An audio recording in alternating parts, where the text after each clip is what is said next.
صفحہ نمبر 34۔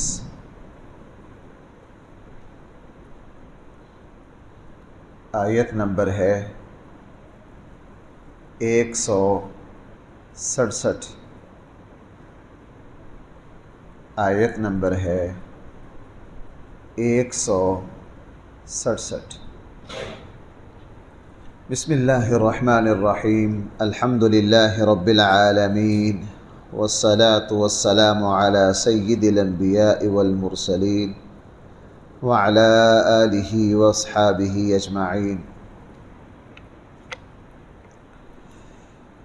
اما بعد فاعوذ باللہ من الشیطان الرجیم۔ بسم اللہ الرحمن الرحیم۔ وَإِذْ تَأَذَّنَ رَبُّكَ لَيَبْعَثَنَّ عَلَيْهِمْ إِلَى يَوْمِ الْقِيَامَةِ مَنْ يَسُومُهُمْ سُوءَ الْعَذَابِ إِنَّ رَبَّكَ لَسَرِيعُ الْعِقَابِ وَإِنَّهُ لَغَفُورٌ رَحِيمٌ۔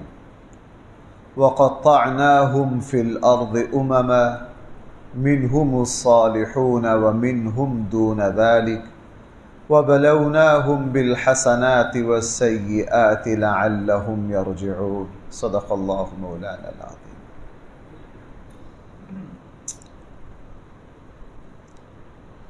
وَإِذْ تَأَذَّنَ رَبُّكَ، جس وقت آپ کے رب نے یہ فیصلہ کر دیا، یہ اعلان کر دیا، یہ واضح کر دیا، لَيَبْعَثَنَّ عَلَيْهِمْ، ہم ضرور مسلط کریں گے، علیہم ان یہودیوں پر، الی یوم القیامہ قیامت تک، من ایسے لوگوں کو، یسومہم سوء العذاب جو ان کو بدترین عذاب دیں گے۔ ان ربک لسریع العقاب، یقیناً تیرے رب کی پکڑ بہت جلدی آتی، وَإِنَّهُ لَغَفُورٌ الرحیم، اور وہ معاف کرنے والا بھی بہت زیادہ ہے چونکہ وہ رحیم ہے۔ بھائی اس آیت کے کئی پہلو ہیں، اس آیت کے کئی، ایک تو یہ قرآن کی سچائی کی دلیل ہے۔ 1400 سال پہلے قرآن نے یہودیوں کے بارے میں فرمایا تھا ہم ان لوگوں پر ایسے لوگ مسلط کریں گے جو ان کو سخت ترین عذاب دیں گے، چونکہ یہ انبیاء کے قاتل ہیں، آسمانی کتابوں میں تبدیلی کرنے والے، آسمانی کتابوں میں تبدیلی کرنے والے ہیں، سود کو ایجاد اور رواج دینے والے ہیں، سود کو ایجاد بھی کیا ہے اور اس کو رواج بھی دیا ہے۔ یہ اللہ کی زمین پر تخریب کار ہیں، اللہ کی زمین پر فساد مچانے والے ہیں، انسانیت کے دشمن ہیں، آخرت سے نفرت کرنے والے ہیں، دنیا کے پجاری ہیں۔ ان جرائم کی وجہ سے فرمایا کہ ہم نے یہ فیصلہ کر دیا ہے کہ یہودیوں پر ہمارے بندے مسلط ہوتے رہیں گے اور ان کو ذلیل و رسوا کرتے رہیں گے۔ نبی کریم صلی اللہ علیہ وسلم کے پہلے کی تاریخ دیکھ لیجئے، بعد کی تاریخ دیکھ لیجئے۔ بخت نصر ان پر مسلط ہوا، اس کے بعد کئی بادشاہ ان پر مسلط ہوئے، انہوں نے ان کو تہ و بالا کر دیا، ذلیل و رسوا کر دیا۔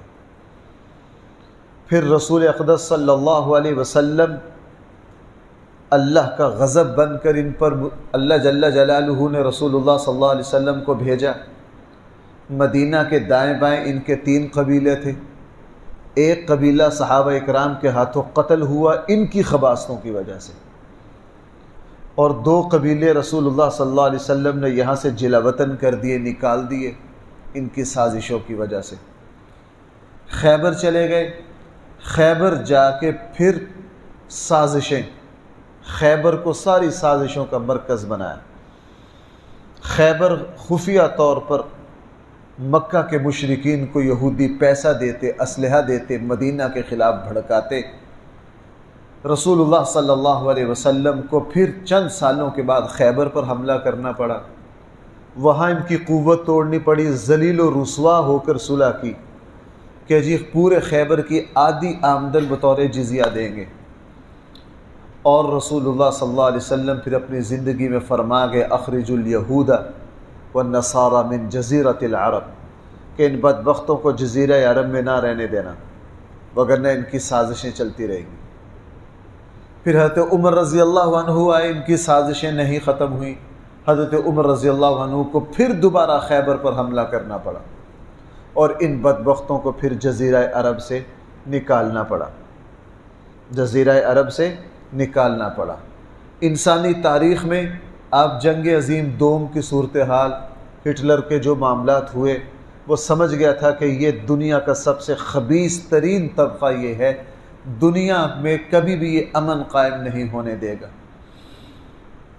اور آپ دیکھ لیجئے جب سے اسرائیل وجود میں آیا ہے، اسرائیل وجود میں آیا ہے، یہودی عالمی معیشت کو تہ و بالا کرتے رہتے ہیں۔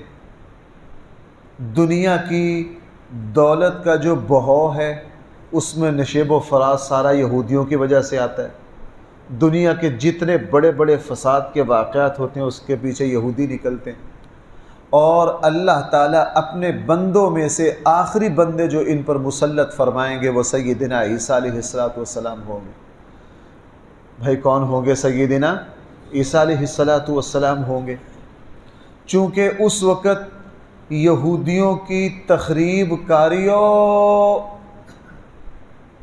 حضرت یعقوب کے زمانے سے شروع ہوئی، اور سب سے زیادہ عروج ان کی تخریب کاری کا ہوگا دجال کی شکل میں۔ بھائی دجال کن لوگوں میں سے آئے گا؟ یہودیوں میں سے، حدیث میں ہے بھائی دجال کن لوگوں میں سے آئے گا؟ یہودیوں میں سے آئے گا، جو پوری دنیا پر فساد مچائے گا۔ وہ زمین کا سب سے بڑا فساد ہوگا، اس کے پیچھے بھی بھائی کون ہوں گے؟ یہودی ہوں گے۔ اور پھر اللہ جل جلالہ اپنے دو بندوں کو بھیجیں گے، حضرت امام مہدی علیہ السلام اور مسیح اللہ سیدنا عیسیٰ علیہ السلام کو اللہ جل جلالہ بھیجیں گے۔ پھر ان یہودیوں سے فیصلہ کن جنگ ہوگی، اور حضرت عیسیٰ علیہ السلام کے ہاتھوں یہ بدبخت دجال ملعون خبیث قتل ہوگا، یہودیوں کا قتل عام ہوگا، ان کو صفحہ اللہ جل جلالہ صفحہ ہستی سے مٹا دیں گے۔ اور حدیث میں ہے پھر اللہ جل جلالہ کا ایسا قہر نازل ہوگا کہ جس درخت کے پیچھے بھی یہ پناہ لیں گے وہ درخت بھی بول کر کہے گا میرے پیچھے کون ہے۔ اسی لیے بھائیو یہ اشکال پیش آتا، آگے بھی میں جا کے عرض کروں گا کہ یہ اسرائیل کیسے وجود میں آ گیا؟ یہ تو ذلیل مخلوق تھی۔ بظاہر یوں لگتا ہے جیسے جیسے قیامت قریب آئے گی یہودی دنیا میں ایک جگہ جمع ہوں گے۔ اللہ جل جلالہ پیچھے آگے ان کو کہہ رہے ہیں وَقَطَّعْنَاهُمْ فِي الْأَرْضِ أُمَمًا، میں نے ان کو زمین پر بکھیر دیا، لیکن اب یہ جمع ہو رہے ہیں۔ آپ کو پتہ ہے جو مقام لد ہے جہاں یہ سارا کچھ ہونا ہے، یہ اسرائیل سے صرف 32-33 کلومیٹر کے فاصلے پر ہے، اور سب سے زیادہ درخت یہ وہیں پایا جاتا ہے اور ایران کے بارڈر پر پایا جاتا ہے، وہی پوری پٹی بنتی ہے۔ اور اب پوری دنیا سے یہودی کہاں جمع ہو رہے ہیں؟ اسرائیل میں جمع ہو رہے ہیں، یا ایران کے اس بارڈر پر جمع ہو رہے ہیں جو اسرائیل سے تقریباً 35 کلومیٹر کے فاصلے پر ہے، بالکل قریب ہے۔ اللہ پوری دنیا کے یہودیوں کو اب ایک جگہ کیا کر رہے ہیں؟ جمع کر رہے ہیں، اور حضرت عیسیٰ علیہ السلام حضرت امام مہدی علیہ السلام کی شکل میں اللہ جل جلالہ کی طرف سے پھر ان پر عذاب آئے گا، چونکہ یہ جب جہاں بھی رہیں گے زمین پر فساد مچائیں گے، جہاں بھی رہیں گے زمین پر فساد مچائیں گے۔ ایک مرتبہ اس طرح کی ایک درس میں ایک آیت آگے، تو مجھے ایک ڈاکٹر صاحب نے کہا، وہ روس کسی یونیورسٹی میں پڑھتے رہے ہیں، اس نے کہا جی مفتی صاحب ہم نے یہ تجربے سے دیکھا ہے، میں 4 سال روس پڑھتا رہا ہوں اور وہاں یہودی طلباء بھی تھے، اس میں کوئی شک نہیں، یہ اوپر سے بہت میٹھے، بڑے ملنسار، بظاہر بڑے متقی پرہیزگار، لیکن اتنے سازشی ہیں۔ وہ مجھے کہنے لگے یوں لگتا ہے کہ اگر ہم نے شیطان کو مجسم شکل میں دیکھنا ہونا تو یہودیوں کو دیکھ لو۔ کس کو دیکھ لو؟ یہودیوں کو دیکھ لو۔ قرآن کریم نے یہ بات ارشاد فرمائی تھی، اور 1400 سال پہلے فرمائی تھی۔ آپ تاریخ کا مطالعہ کر لیجئے، تاریخ جو ہے وہ خود بتا رہی ہے کہ یہ آیت کس طرح پوری دنیا کے سامنے اپنی سچائی کو واضح کر رہی ہے، اور قیامت کے قریب حضرت عیسیٰ علیہ السلام آئیں گے جن کا صحیح احادیث میں ذکر ہے۔ اب ذرا دیکھیے، فرمایا وَإِذْ تَأَذَّنَ رَبُّكَ، آپ کے رب اعلان کر چکے ہیں، آپ کے رب کا یہ فیصلہ ہے، لَيَبْعَثَنَّ عَلَيْهِمْ إِلَى يَوْمِ الْقِيَامَةِ، مسلط کرتے رہیں گے ان پر، إِلَى يَوْمِ الْقِيَامَةِ، قیامت کے دن تک، من، ایسے لوگوں کو، یسومہم سوء العذاب، جو ان کو سخت ترین عذاب دیتے رہیں گے، ان ربک لسریع العقاب، اور بھائی جو جرائم میں نے شروع میں بیان کیے ہیں اس کو یاد رکھیے، اگر ہم بھی کریں گے ہمارے اوپر بھی ایسے لوگ مسلط ہوں گے، اور اگر آج ہم پر کفر مسلط ہے اس کے اسباب بھی یہ ہیں، یہودی انبیاء کے قاتل ہیں، جو قوم اپنے خیر خواہوں کے، اپنے دینی لوگوں کو ذلیل کرتی ہے، اللہ تعالیٰ کی طرف سے عذاب آتا ہے۔ انہوں نے آسمانی کتابوں میں تحریف اور تبدیلیاں کی، اللہ تعالیٰ کی طرف سے عذاب آیا۔ کیا ہمارے یہاں اب یہ جو قانون، یہ جو بل بنایا گیا ہے، پڑھے لکھے صحافی کہہ رہے ہیں کہ ہمیں خود 1.5 سال پتہ نہیں چلا، اتنی باریکی سے کام کرتے ہیں۔ پیچھے ختم نبوت کے معاملے میں وہ جو تبدیلی کی تھی وہ بھی بڑی باریکی سے کی تھی کہ کسی کو پتہ نہ چل سکے۔ اور میں سچی بات آپ سے عرض کروں، اگر یہ بل منظور ہوتا ہے، یہ قرآن کی تحریف کے مترادف ہے، یہ قرآن کو چیلنج کرنا ہے، یہ اللہ تعالیٰ کے غضب کو ہوگا نہیں انشاءاللہ، اللہ کے فضل سے ایسا ہوگا نہیں ہے۔ پاکستان کا مسلمان پتہ دیر سے چلا ہے، لیکن دن بدن لوگوں میں بیداری آ رہی، لوگوں میں اس ملک پر یہی ایک اللہ کا فضل ہے کہ یہاں کی عوام دین کو پسند کرتی ہے۔ حکمران جو بھی کریں، یہاں کی عوام کس کو پسند کرتی ہے؟ اب دیکھیں نا، غریب ترین ملک ہونے کے باوجود سیلاب زدگان کا تعاون دنیا کی سپر طاقتوں سے زیادہ ہے۔ غربا کا تعاون، بھائی کس کا تعاون؟ غربا کا تعاون۔ میں صبح سرحد اس علاقے میں خود آنکھوں سے دیکھ کر آیا ہوں، وہاں کی مسجدوں نے، وہاں کے مدرسوں نے دروازے کھولے ہوئے ہیں، بھائی پورے ملک سے جتنے سیلاب زدگان کے تعاون کے لیے آئیں گے وہ ہوٹلوں میں نہ ٹھہریں۔ وہ کہاں نہ ٹھہریں؟ مجھے حیرانگی ہوئی، ہم ایک جگہ ایک ہوٹل میں صرف 1 گھنٹہ کے لیے ٹھہرے، وہاں ایک ادارے نے 2 علماء کی ڈیوٹی لگائی ہوئی تھی، وہ فوراً ہمارے پاس آئے، آپ ہوٹل میں ٹھہرنے کے لیے آئیں؟ کہاں سے آئیں؟ فلاں جگہ سے۔ کس لیے؟ سیلاب زدگان۔ آپ ہوٹل میں ٹھہریں گے؟ ہم کہ نہیں، آپ ہوٹل میں نہ ٹھہریں، اور ہمارا مدرسہ ہے وہاں ٹھہرے آپ۔ ہم بڑے حیران ہوئے، انہوں نے ہمیں وہاں ٹھہرنا وہاں مجبور کر دیا۔ بعد میں پتہ چلا کہ جی یہاں کے لوگوں نے اس کا اہتمام کیا ہے کہ کراچی سے پوری اس سے جو بھی لوگ یہاں کے ہماری مصیبت میں ہمارے ساتھ معاونت کے لیے آئیں گے وہ ہوٹل میں نہ ٹھہریں، وہ ہمارے گھروں میں ٹھہریں، وہ ہمارے بھائی یہ چھوٹی نیکی ہے، اس سے پتہ چلتا ہے نا۔ ہاں، اس لیے ہم ان جرائم سے بچیں جن جرائم سے یہودیوں پر، میں دیکھو سچی بات ایک بات آپ سے عرض کروں، یہ نہیں ہم میں سینکڑوں خامیاں ہیں، ہم میں لاکھوں خامیاں ہیں، لیکن ہمارے یہاں مولویوں پر جو لطیفے کا مزہ آتا ہے نا وہ کسی اور پر نہیں آتا۔ ٹوٹا پھوٹا مولوی سینکڑوں خامیوں کے باوجود بھی کم سے کم مسجد کی اذان تو چلاتا ہی رہتا ہے، نماز جنازہ بے جنازہ کے تو دفن نہیں ہونے دیتا۔ ایسا تو نہیں نکاح کے موقع پر کوئی ملے نا، ایسا نہیں بچہ پیدا ہو کان میں اذان دینے والا کوئی نہ ہو۔ ٹوٹی، میں نے تمام یہاں کی دینی جماعتوں پر غور کیا، کوئی جماعت اس سے مستثنا نہیں ہے، کوئی دینی جماعت ایسی نہیں ہے جس کے پیچھے کسی نہ کسی درجے میں مولوی کی خدمات نہ ہو۔ اکثر دینی جماعتوں کے بانی جو ہیں وہ مسجد اور مدرسہ، ممبر اور محراب سے ہی تربیت پا کے اس میدان میں آئے ہیں۔ بہرحال قرآن نے فرمایا ان ربک لسریع العقاب، بے شک تیرے رب کی پکڑ جو ہے وہ بڑی جلدی آتی ہے، وَإِنَّهُ لَغَفُورٌ الرحیم، بے شک وہ غفور الرحیم بھی بہت ہے، مہربان بھی بہت ہے۔ اگلی بات، وَقَطَّعْنَاهُمْ فِي الْأَرْضِ أُمَمًا، ہم نے ان یہودیوں کو منتشر کر دیا ہے زمین میں، امما، دھڑے بنا کر۔ فرمایا کہ یہ کبھی بھی ایک جگہ نہیں رہیں گے۔ اس وقت پوری دنیا کی معیشت ان کے ہاتھ میں ہونے کے باوجود بھی روس میں بھی بڑی مشکل سے اپنی ریاست بنائی ہے اسرائیل، وہ بھی اپنی نہیں ہے، وہ بھی یورپی قوتوں کی چھونی ہے عربوں کے لیے۔ اپنے بل بوتے پر یہودی، اپنے بل بوتے پر یہودی دنیا کا کوئی شہر بسا نہیں سکتے۔ اللہ کی ان پر ایسی لعنت ہے۔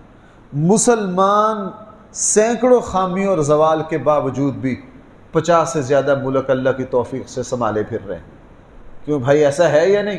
حالانکہ یہ ہمارا دور عروج نہیں ہے، یہ ہمارا دور زوال ہے، اس کے باوجود بھی مسلمان اپنے ملک لیے پھر رہے ہیں۔ اور یہودیوں کا اس وقت دور عروج ہے، اس کے باوجود بھی اسرائیل یورپ کی مدد کے بغیر اسرائیل 3 دن نہیں نکال سکتا، 3 دن نہیں نکال سکتا۔ فرمایا ہم نے ان کو بکھیر دیا۔ حدیث میں کیا ہے بھائی، کتنے فرقے ہوں گے ان کے؟ 72 فرقے بنے، منتشر ہیں دنیا میں۔ اللہ جل جلالہ کی طرف سے ان پر یہ بھی عذاب ہے، آگے قرآن خود فرما رہا ہے ہم ان پر، ہاں اس میں ہمارے لیے بھی عبرت ہے، چونکہ یہودی فرقہ واریت میں بٹے، دھڑوں میں منتشر ہوئے، اور یہ خطرہ اس وقت رسول اللہ صلی اللہ علیہ وسلم کی امت کو بھی لاحق ہے۔ ہمارے درمیان بھی سیاسی طور پر، مذہبی طور پر بہت اختلاف و انتشار ہے۔ ہر بندہ اپنے اپنے مسلک، اپنی اپنی جماعت، اپنے اپنے گروہ، اب آگے بڑھ کر اپنے اپنے پیر، اپنی اپنی خانقاہ، تقسیم در تقسیم، تقسیم در تقسیم، تقسیم در تقسیم ہم میں آ رہی۔ ہم صورتحال یہ ہے من حیث المسلمان، ہم کسی سے چلنے کے لیے تیار نہیں۔ میں ادھر ادھر بیانوں کے لیے جاتا ہوں، اگر کسی دوسرے کا بیان ہو وہ پوچھتے ہیں مولوی صاحب کا مسئلہ کون سا ہے۔ میرا ایک دوست نے اپنی مسجد میں بیان رکھ لیا، وہاں کے مولوی صاحب کافی دیر خسر پسر کرتے رہے۔ میں نے بیان میں ان سے بعد میں انہوں نے مجھے بتایا، کہنے لگا جی یہ 10 منٹ تک مجھے یہی پوچھتے رہے کہ ان کا مسلک کیا ہے، ان کا مسلک کیا ہے۔ ہمارے یہاں دور دور سے نمازی جمعہ پڑھنے آتے ہیں، وہ بتاتے ہیں مجھے آپ میں سے کوئی نہیں کہہ سکتا آپ یہاں سے لے کر یہاں تک بیٹھیں، میں نے آج تک کسی کو یہ کہا کہ آپ نے فلاں جگہ جمعہ نہیں پڑھنا یا فلاں جگہ نماز نہیں پڑھنی۔ بھائی میں نے کسی کو منع کیا؟ مجھ سے بعض دوست اس وجہ سے ناراض ہو گئے کہ میں 3 سال آپ کے پیچھے جمعہ پڑھتا رہا، پھر میں نے جمعہ پڑھنا چھوڑ دیا، آپ نے مجھے پوچھا نہیں کہ کیوں چھوڑا ہے۔ میں نے کہا بھائی میں قیامت تک پوچھوں گا بھی نہیں، قیامت تک پوچھوں گا بھی، چونکہ یہ میری دکان نہیں ہے۔ اگر میری دکان ہوتی، میرا گاہک ٹوٹتا تو میں جاتا، میں تو اللہ کے لیے بیٹھتا ہوں، جس نے آنا وہ اللہ کے لیے آئے، آپ مجھے سننے مت آئیے، میری کیا اوقات ہے، اللہ کے دین کے لیے آئے، میں کیوں پوچھوں آپ سے، میں کیوں پوچھوں؟ ہم نے کبھی بھی کسی کو منع نہیں کیا آپ فلاں جگہ نماز کیوں پڑھتے ہیں، فلاں جگہ نماز کیوں پڑھتے ہیں، فلاں جگہ جمعہ کیوں، وہاں جمعہ نہ پڑھا کریں بھئی، ہمیں اس کی ہر جگہ جمعہ پڑھو بھئی، ہر جگہ نماز پڑھو۔ لیکن ہمارے یہاں نوجوان آتے ہیں، وہ بیچارے جی مولوی، میرے ایک بچہ یہاں آتا ہے وہ بڑا قابل ہے، میں نے اس کا وہ پورا بیان یاد کر لیتا ہے اور سوالات بھی بڑے اچھے کرتا ہے۔ ایک دن بیچارہ منہ لٹکا کے آ گیا، جی میں نے فلاں قاری صاحب سے، میرے استاد نے حفظ کیا، وہ مجھ سے ناراض ہو گئے، انہوں نے مجھے کہا اگر آئندہ تو نے وہاں جمعہ پڑھا تو میرا تیرا استادی شاگردی کا رشتہ ختم، وہاں جمعہ نہ پڑھا کرو۔ اور آگے پتہ نہیں ہے گستاخ رسول ہیں، یہ کیا ہے بھائی، گستاخ رسول ہے۔ بھئی آپ حضرات اتنا عرصہ سے آتے ہیں، کبھی کوئی گستاخی سنی ہے؟ یہ ہمارے اندر کیا ہے؟ یہی فرقہ واریتوں نے ہمارا بیڑا غرق کیا، یہی فرقہ واریتوں نے، اور اب اتنا اس میں شدت آ گئی ہے، میں نے عرض کیا حیران، یعنی پیر کے اعتبار سے بھی تقسیم ہے، جماعتوں کے اعتبار سے تقسیم ہے، مسلکوں کے اعتبار سے تقسیم ہے، گروہوں کے اعتبار سے تقسیم ہے، من حیث المسلمان۔ حالانکہ حج کی عبادت، نماز کی عبادت، روزے کی عبادت اسلام نے ارکان اسلام اجتماعیت کے لیے رکھے۔ میں نے 2-3 جمعے پہلے ایک تقریر کی تھی کہ یہ امت اجتماعی ہے، انفرادی نہیں ہے۔ بھائی کسی کو یاد ہے میں نے کس لیے عرض کیا تھا؟ حج میں اسلام نے کیا کہا؟ پوری دنیا کا مسلمان سال کے بعد آؤ، اپنے سبق کو دوبارہ یاد کرو، شرقاً غرباً جنوباً شمالاً، زبان، تہذیب، شکل و صورت، علاقہ، تعلیم، آب و ہوا، جغرافیہ، ان تمام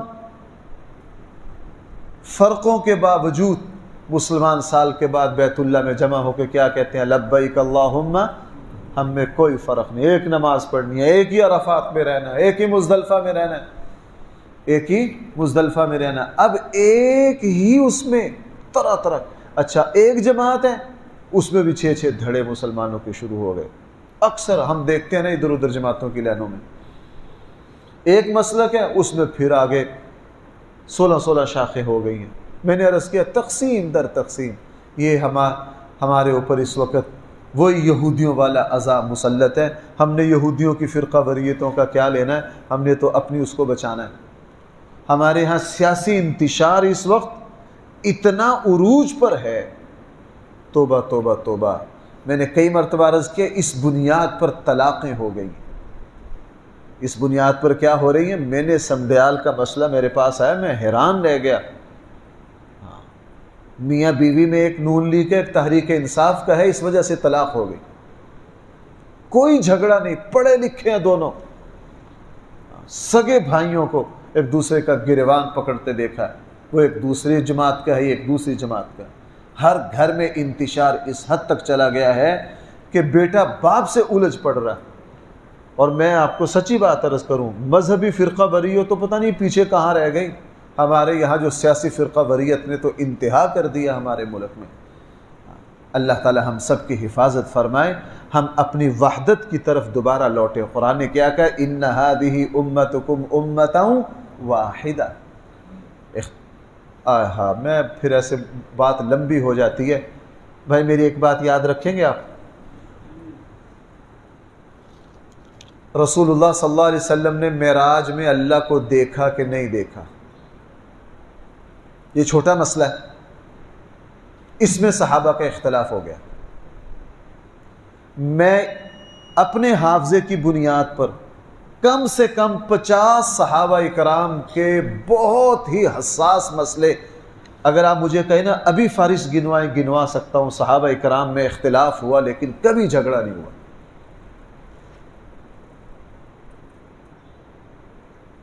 وہ تو قرآن ویسے صحابہ اکرام کو اولئک هم المفلحون هم الراشدون هم المؤمنون حزب اللہ رضی اللہ عنہم ورضوا عنہ، قرآن ویسے ہی کہہ رہا ان کو، قرآن نے 30 سندیں ان کو ویسے دے دی، لقد رضی اللہ عن المؤمنین محمد الرسول اللہ والذین معہ اشد، قرآن نے ان کو سندیں ویسے دے دی۔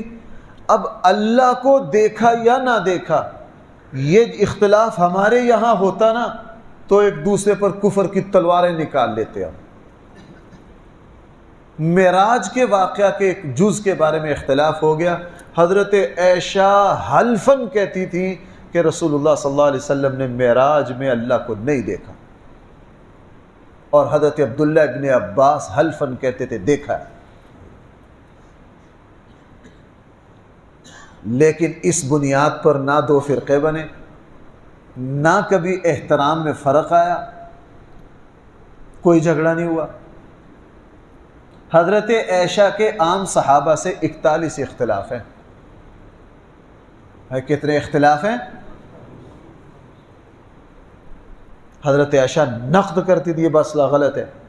آپ نے سنا بنی اسرائیل کے ایک شخص کو بلی کی وجہ سے، حضرت عائشہ فرماتی تھی نہیں، اشرف المخلوقات کو بلی کی وجہ سے سزا نہیں ہوئی، میں نے اللہ کے نبی سے یوں سنا۔ لیکن کبھی بھی جھگڑا نہیں ہوا، کبھی بھی جھگڑا، صحابہ اکرام میں بڑے بڑے مسائل میں اختلاف رائے ہوا۔ حضرت عائشہ نے کئی مسائل میں حضرت عمر سے اختلاف کیا، لیکن بھائی ان میں کبھی بھی اس موضوع پر جھگڑا تو کیا کبھی معمولی فرق نہیں آیا، معمولی فرق نہیں آیا۔ حضرت حسن اور حضرت حسین دونوں بھائیوں میں کئی مسائل میں اختلاف تھا، کئی مسائل میں اختلاف تھا، لیکن ان کو یہ سبق پکا تھا ان ھذہ امتکم امۃ واحدہ، ہم ایک امت ہیں۔ بہرحال اس لیے آگے قرآن نے فرمایا وَقَطَّعْنَاهُمْ فِي الْأَرْضِ أُمَمًا، ہم نے ان کو زمین میں ٹکڑے بنا کر تقسیم کر دیا۔ مِنْهُمُ الصَّالِحُونَ، یہ بار بار میں آپ کو بتاتا ہوں، قرآن کا انصاف دے کے یہودیوں کا ذکر کر رہا ہے، فرما رہا ان میں سے اچھے بھی ہیں۔ او بھائی میں تو آج اپنے سگے اپنے ہم وطن اپنے مسلمان بھائیوں پر تبصرہ کروں نا، میں تو کہہ دوں تمہاری ساری جماعت ہی خبیثوں کی ہے، تم میں ایک بھی اچھا نہیں۔ کیوں بھائی ہم اس طرح ہی بلڈوزر چلاتے ہیں کہ نہیں؟ قرآن کن کے بارے میں تبصرہ کر رہا ہے؟ لیکن قرآن کا جگہ جگہ آپ دیکھیے، جہاں بھی یہودیوں کا ذکر ہے قرآن فرماتا ہے ان میں اچھے بھی ہیں، مانتا ہے۔ شراب جیسی غلیظ ترین چیز کا قرآن نے تبصرہ کرتے کیا کہا؟ وَمَنَافِعُ لِلنَّاسِ، اس میں فائدے بھی ہیں، لیکن اسمہما اکبر من نفعہما، اس کے نقصانات جو ہیں وہ نفع سے۔ علماء نے فرمایا قرآن نے یہ کیوں کہا کہ شراب میں فائدے بھی ہیں؟ قرآن نے انصاف پر تولا، جو خوبی تھی اس کو کیا کیا؟ تسلیم کیا۔ یہودیوں میں فرمایا ہاں منہم الصالحون، ان میں اچھے لوگ بھی ہیں۔ بعد میں وہ اچھے لوگ اسلام میں بھی آ گئے۔ اور آپ کو ایک عجیب بات بتاؤں، ابھی 15 دن پہلے یہودیوں میں ایک تہلکہ مچا ہے۔ میں ایک کچی بات نہیں کر رہا، پوری تصدیق کے بعد بات کر رہا ہوں۔ یہودیوں میں تہلکہ مچا، یہودیوں کی جو عالمی شورا ہے 12 لوگوں کی، اس شورا کے ایک رکن جس نے 400 خاندانوں کو پوری دنیا سے اسرائیل لائے اور ان کی بین الاقوامی پالیسیوں کا حصہ ہے، 15 دن پہلے اس نے سر عام پریس کانفرنس میں اسلام قبول کیا ہے۔ پوری دنیا کے یہودی پریشان ہیں۔ اس صدی میں یہودیوں کا سب سے بڑا شخص اس صدی میں اسلام لایا 15 دن پہلے، اس نے روس پریس کانفرنس کی ہے، سر عام سب کے سامنے کلمہ پڑھا اور سب کے سامنے کہا میں یہودیت سے تائب ہو رہا ہوں، میں مسلمان ہو رہا ہوں۔ میں کیا ہو رہا ہوں؟ پھر اس کے اسباب بڑے دلچسپ ہے، کبھی موقع آیا تو وہ کیوں مسلمان ہوا؟ وہ تو ان کی عالمی اس کا رکن ہے، 400 خاندانوں کو اسرائیل منتقل کرنے والا ہے، اس کی ڈیوٹی تھی پوری دنیا سے یہودیوں کو کہاں لانا؟ اسرائیل لانا۔ اس لیے قرآن نے فرمایا منہم الصالحون، ان میں اچھے لوگ بھی ہیں، ومنہم دون ذالک، اور ان میں گھٹیا اور خبیث ترین لوگ بھی ہیں، وبلوناہم، ہم ان کو آزماتے رہیں گے، بالحسنات، خوشحالی دے کر، وسیئات، اور سختیاں دے کر ہم ان کو آزمائیں گے، لعلہم یرجعون، تاکہ یہ واپس پلٹ سکیں۔ اب یہ سلسلہ کلام چل رہا ہے انشاءاللہ۔ اللہ تعالی ہم سب کو صحیح فہم عطا فرمائے۔ الحمدللہ رب العالمین، والصلاة والسلام علی سید الانبیاء والمرسلین، وعلى آلہ واصحابہ اجمعین۔ ربنا آتنا فی الدنیا حسنہ وفی الآخرة حسنہ وقنا عذاب النار۔